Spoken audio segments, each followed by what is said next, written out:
یعنی جو لوگ دین کے ظاہری ریچول پہ رہتے ہیں وہ ان چیزوں کو بہت ایشو بناتے ہیں. آپ کی میری لینگویج میں بھئی کام کرنا ہے، ملک کو اچھا چلانا ہے، دنیا میں ایک اچھا نظام دینا ہے، کوئی بھی دے لے. تم اس کو سوشلزم کہہ رہے ہو، کمیونزم کہہ رہے ہو، ڈیموکریسی کہہ رہے ہو، خلافت کہہ رہے ہو، اصل تو چیز کام ہے. ہمارا دین بحثوں سے ہٹا کر کام پہ توجہ دلواتا ہے. اس لیے فرما دیا قُل لِلَّهِ الْمَشْرِقُ وَالْمَغْرِبُ يَهْدِي مَن يَشَاءُ إِلَىٰ صِرَاطٍ مُّسْتَقِيمٍ. کیا پتہ چلا کہ اللہ تعالیٰ نے ان آیات میں مسلمانوں کو ایک موقع دیا کہ اب تم آگے آؤ. جب کوئی دوسرا کام کر رہا ہوتا ہے تو سب کو اس میں نقص دکھتے ہیں. Everybody think someone will do and no one have done. کیا پتہ چلا ایسا ہونا چاہیے، ویسا ہونا چاہیے. تو یہ جو قبلے کی تبدیلی ہے نا، یہ اصل میں امامت اور رہبری کی علامت تھی. بیت المقدس کے ساتھ ماضی کے مسلمان خود کو جوڑتے تھے. اب نبی صلی اللہ علیہ وسلم کے فالورز، ان کی چیزیں جو ہیں وہ بیت اللہ کے ساتھ جڑی ہوئی ہیں. اس لیے اللہ تعالیٰ نے قبلے کی تبدیلی اصل میں ایک امت کی تبدیلی تھی. اللہ سبحانہ وتعالیٰ اپنے وجود کے اعتبار سے تو ساتویں آسمان پہ ہے، لیکن العلیم، البصیر، السمیع ہونے کے ناطے اس کی ساری چیزیں واضح ہیں. تو آپ کو مجھے کیا پتہ چلا اتنے حصے میں کہ قبلے تبدیل جب بھی ہوں گے آوازیں تو اٹھیں گی. ایک تو وہ قبلہ تھا جو حقیقت میں بدلا، ابھی ہم اس کی مزید آیتیں پڑھیں گے. لیکن اللہ سبحانہ تعالیٰ کا انداز دیکھیے کہ پہلے وجہ بتا کے کہ قبلہ کیوں تبدیل ہو رہا ہے، پھر اس کے بعد جو آیت آ رہی ہے وہ بڑی اہم ہے. وَكَذَلِكَ جَعَلْنَاكُمْ أُمَّةً وَسَطًا. ہم نے تم کو امت وسط بنایا. ابھی آگے تبدیلی قبلہ کی باتیں آئیں گی، لیکن یہاں امت وسط کہہ کر امت مسلمہ کو بتا دیا کہ اب گیند تمہارے ہاتھ میں، The ball is in your court. اب دیکھتے ہیں تم کیا کرتے ہو. اللہ نے وہ مقام جو کل تک ماضی کے مسلمانوں کو دیا ہوا تھا وہ اب تمہیں دے دیا. اب لفظ امت وسط کچھ لوگوں کے لیے بہت نیا ہوگا.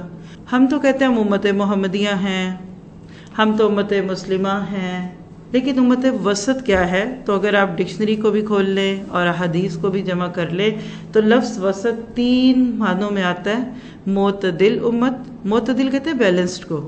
آپ اردو میں بھی لفظ وسط کب کہتے ہیں؟ وسطا، واسطہ، تم واسطہ ہو. مینز، انگلش میں اگر آپ کہیں گے تو مینز ہو. اسی طرح وسط کا لفظ اعلیٰ امت اور بہترین امت. کیسے ہے ذرا سا اس کو سمجھ لیجئے. اللہ سبحانہ تعالیٰ نے انسانیت سے براہ راست کلام نہیں کیا. وقت کے نبی پہ فرشتے کو بھیجا اور ہر نبی پہ وحی لے کر آنے والے جبرائیل علیہ السلام تھے، واسطہ تھے، ایک سورس یوز کیا. اب ہوا کیا کہ نبی نے وہ بات پھر امتیوں کو بتائی. ہم سب کا ایمان ہے کہ نبی صلی اللہ علیہ وسلم آخری نبی تھے.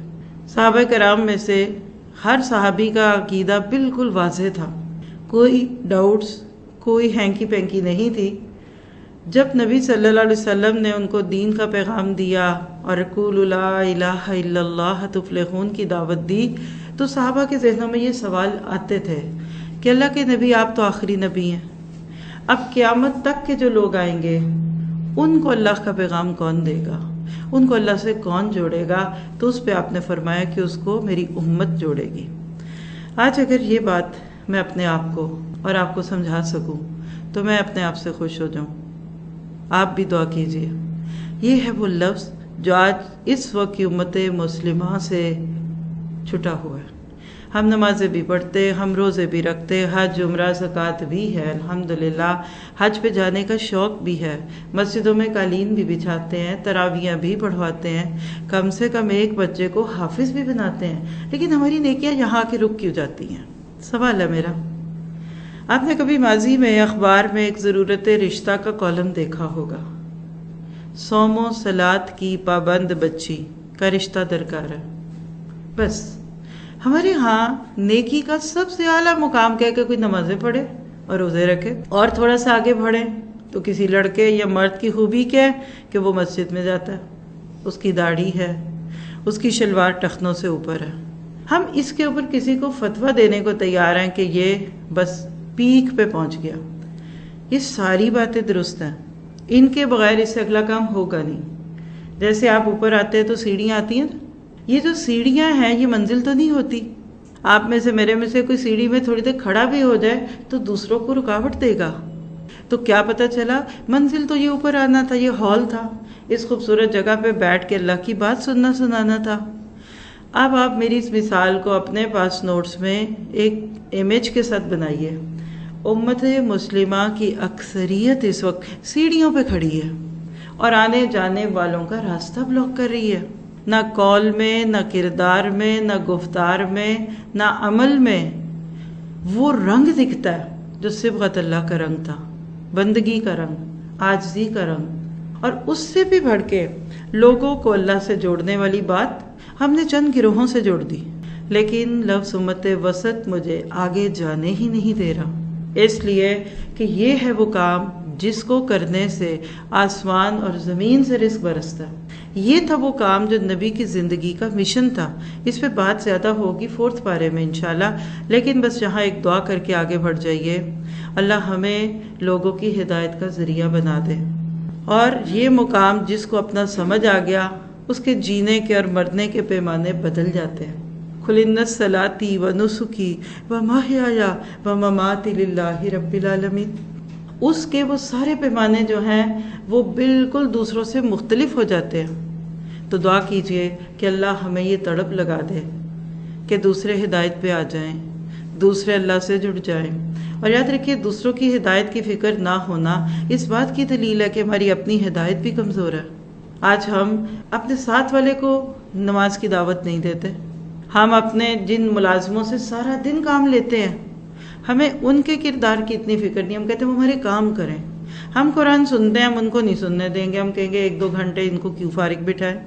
تو بات یہ ہے کہ انسانیت کا درد پالتا ہے مسلمان، وہ خوبصورت گولڈن چین ہے، اللہ سے فرشتہ، فرشتے سے نبی، اور نبی سے دنیا۔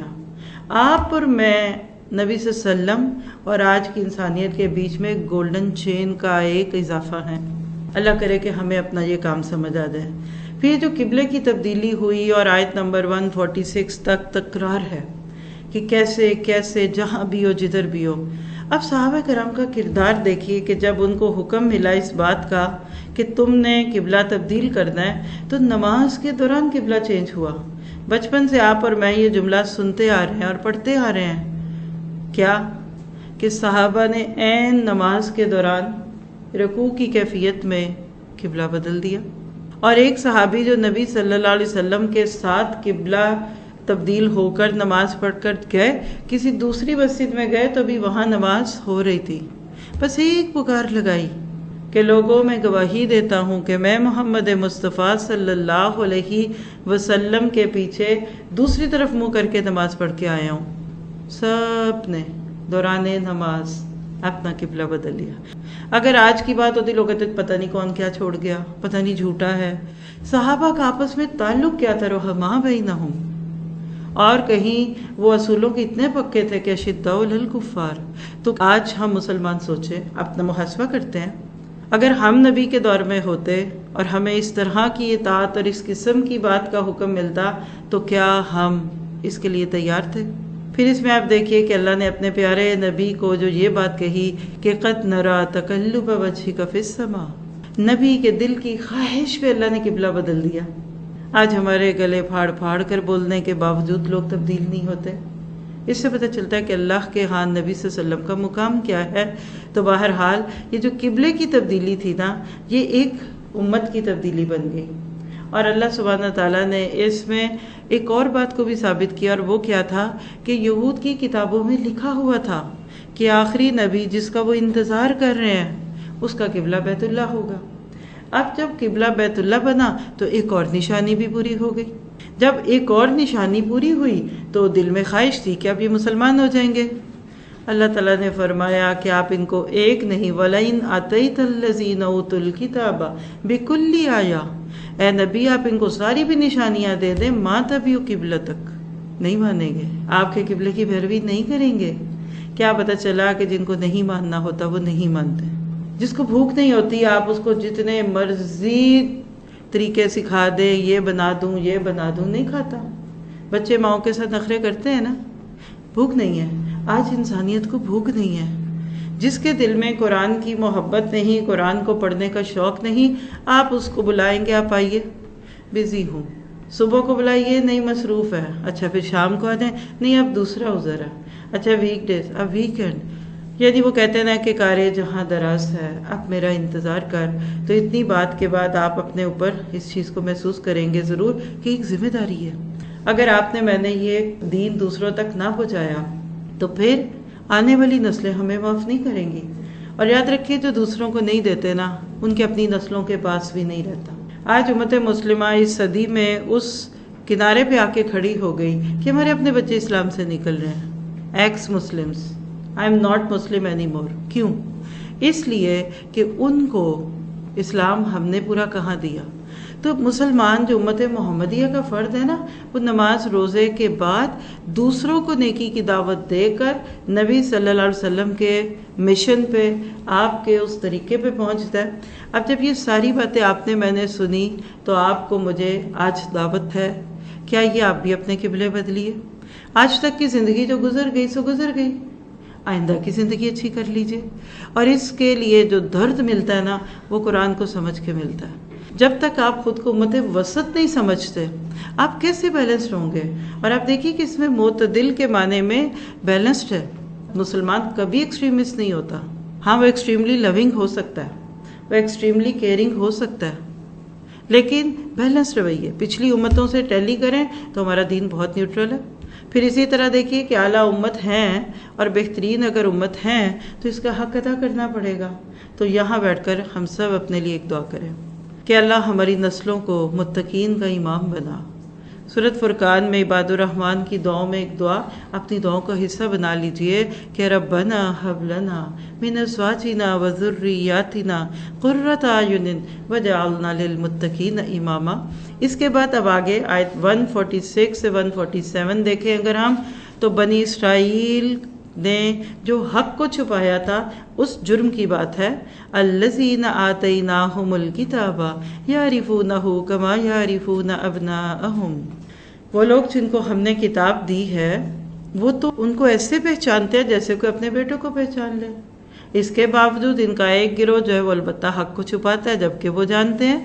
تو ان کو بتا دو کہ الحق من ربک فلا تکونن من الممترین، بس شک والوں میں نہ آئیے۔ اب یہ جو باتیں ہیں کہ نبی صلی اللہ علیہ وسلم پر یہ لوگ ایمان لے آتے، کیوں نہیں لائے؟ اس لیے نہیں لے کر آئے کہ حق کو چھپانا چاہتے تھے، اور حق ہر قسم کے شک اور تردد سے بالا تر ہوتا ہے۔ حق کی معرفت کے بعد حق کا انکار سب سے بڑا جرم ہے۔ اللہ تعالیٰ نے یہاں اس بات کی خبر دے دی کہ یہ لوگ نبی صلی اللہ علیہ وسلم کو پہچان گئے تھے۔ دیکھیے سچ جو ہوتا ہے سب کو اچھا لگتا ہے، یونیورسل ٹروتھ سب کے لیے یونیورسل ہے، وہ مسلم کے لیے بھی نان مسلم کے لیے۔ نبی صلی اللہ علیہ وسلم کا تو کردار اتنا پیارا تھا، آپ کی تو گفتار اتنی پیاری تھی، نبوت سے پہلے آپ صادق اور امین کہلاتے تھے، آپ نے کبھی کسی کو دکھ نہیں دیا، آپ تو کردار کے غازی تھے، گفتار کے غازی کے ساتھ ساتھ۔ لیکن اصل بات ہے کہ دلوں میں جب تعصب آ جاتا ہے نا، آج بھی ایسا ہی ہے۔ آج دین کے نام پر ہم مختلف فرقوں میں، جماعتوں میں، پلیٹ فارمز میں، گروہوں میں بٹے ہوئے ہیں۔ صرف اس کی بات سنو جو تمہارا ہے، جس کے نام کے آگے تمہارا سلوگن لگا ہوا ہے، جو تمہارے نام کی سٹیمپ لے کے ساتھ پھرتا ہے، باقیوں پیچھے ہو جاؤ۔ پہلی ذہن بند کر دیتے ہیں، یہ فلاں ہے، یہ فلاں ہے، یہ فلاں ہے۔ تو یاد رکھیے حق کو پہچاننے کے بعد اگر آپ حق کا انکار کریں گے تو یہی تو کفر ہے۔ کہیں ایسا نہ ہو کہ ہم اپنے آپ کو مسلمان سمجھیں اور وہاں جا کر کہیں اور کھڑے ہوں۔ تو بنی اسرائیل کا یہ جرم آج امت مسلمہ میں بھی دکھتا ہے۔ ہر وقت بحثوں میں پڑے رہتے ہو، کون حق پہ، کون ناحق، کون منافق، کس کے کیا عزائم۔ اللہ کہتے ہیں مقابلے کا اصل میدان تو کیا ہے، نیکیوں میں سبقت کرو۔ آیت 148 میں آپ دیکھتے ہیں وَلِكُلٍّ وِجْهَةٌ هُوَ مُوَلِّيهَا، ہر ایک کا ایک وجھ ہے۔ وجھ کا لفظ ذرا سوچیں نا، فوکل پوائنٹ۔ آج ہماری اردو اتنی خراب ہو گئی کہ انگلش کا لفظ ہمیں اپنا اپنا لگتا ہے، لیکن اردو میں مشکل لگتی ہے۔ آپ کا میرا فوکل پوائنٹ کیا ہے؟ معذرت ہے، آج تو پوری انسانیت کو میں دیکھ لوں، مسلمانوں کے بھی ساتھ ساتھ، تو سیل فون ان کا فوکل پوائنٹ ہے۔ نماز میں بھی دل کر رہا ہوتا ہے جھانک کے دیکھ لیں کوئی میسج تو نہیں آیا۔ نیو بورن بیبی کی ماں کا فوکل پوائنٹ وہ بچہ ہوتا ہے. سوتے میں بھی جا جا کر اٹھ اٹھ کے دیکھ رہی ہوتی ہے. تو فوکل پوائنٹ کیا ہے کہ جس پہ آپ کا چہرہ لگا ہو. وجہ کہتے چہرے کو. یہ جو لفظ ہے نا وجوہات، وجہ، توجیحات، یہ بھی سب اس سے مراد یہ کہ ہر ایک نے اپنی زندگی کا ایک سینٹر بنایا ہوا ہے.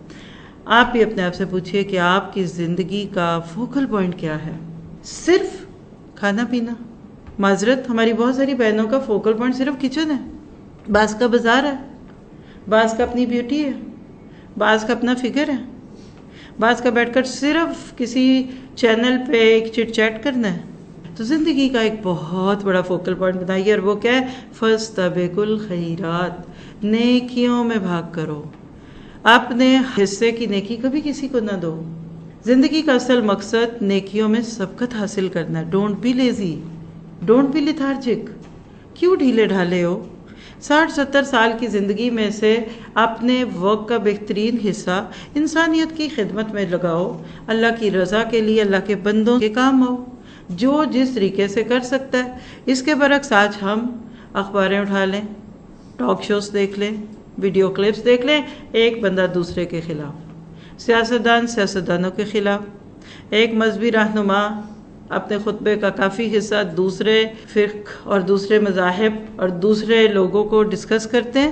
اللہ تعالیٰ کہتے ہیں اختلافی امور میں الجھنے کی بجائے نیکیاں کرنے میں وقت صرف کرو، اس لیے کہ تم دنیا میں بہت تھوڑے دن رہو گے. اس میں سے اپنے لیے لفظ فاستبقوا الخیرات نوٹ کر لیجئے. ایک دوسرے کے مقابلے پہ نیکیاں کرنی ہیں، ایک دوسرے سے بڑھ چڑھ کے نیکیاں کرنی ہیں، تاکہ آپ کی میری زندگی کارآمد ہو جائے. پھر اس کے بعد آیت 149 سے 150 میں تحویل قبلہ کے حکم کی تکرار ہے.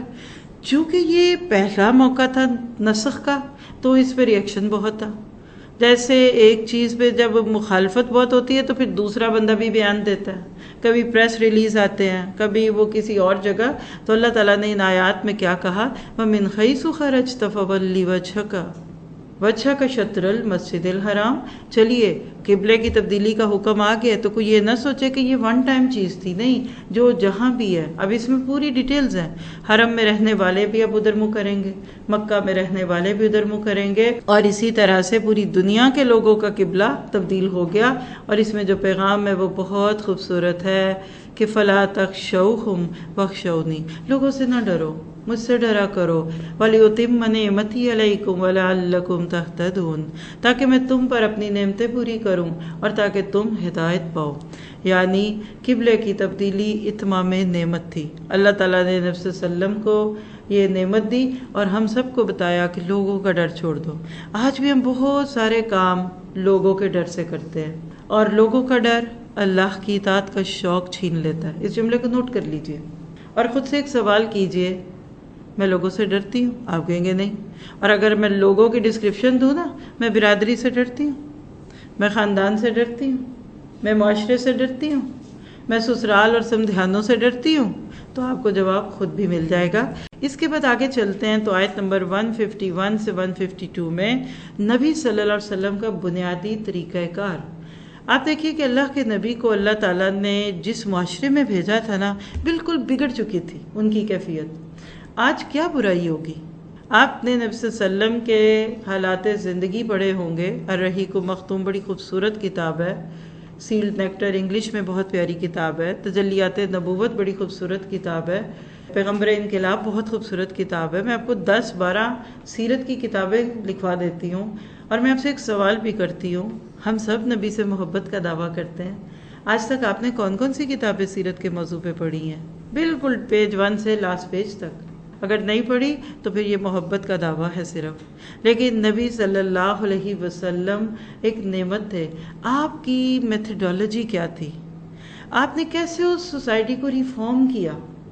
دیکھیے، بیٹیوں کو زندہ درگور کرتے تھے، عورت کی عزت نہیں تھی، عورت کو وراثت میں حصہ نہیں ملتا تھا، شراب پانی کی طرح پی جاتی تھی، سود میں بال بال تک جکڑے ہوئے تھے، کہیں پانی پلانے پہ جھگڑا، کہیں گھوڑا آگے بڑھانے پہ جھگڑا. مولانا حالی کی مسدس تو آپ نے بھی بچپن سے پڑھی سنی ہوگی نا. اتنی خرابیوں کے بعد اتنے تھوڑے وقت میں نبی صلی اللہ علیہ وسلم نے جو انقلاب پیدا کیا. آج برٹش میں اس کا بہت تذکرہ ہے. آپ کبھی جائیے باہر، کئی جگہ نبی صلی اللہ علیہ وسلم کو کوٹ کرتے ہیں کہ the man of revolution. the man who shook the earth, وہ آدمی جس نے دنیا ہلا دی، جس نے بہت تھوڑے سے ریسورسز، بہت تھوڑے سے مینز کے ساتھ اتنا بڑا انقلاب پیدا کیا کہ انقلاب ہی ہو گیا. کیونکہ اس وقت ضرورت ہے سیرت کا وہ رخ دکھایا جائے انسانیت کو کہ نبی اتنے کامیاب لیڈر کیسے تھے. راہبر کامل ایک بک میں نے 2 دفعہ پڑھائی ہمارے یوٹیوب چینل پہ، آپ ابھی لیٹسٹ والی سنیے.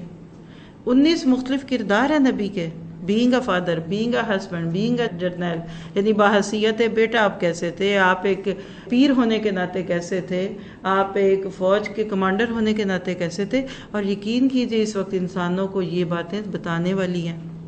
آج کوئی نبی صلی اللہ علیہ وسلم کا کارٹون بناتا ہے تو ہم جا کر اپنے ہی شہر اور اپنے ہی ملک کی عمارتوں کے شیشے توڑ آتے ہیں.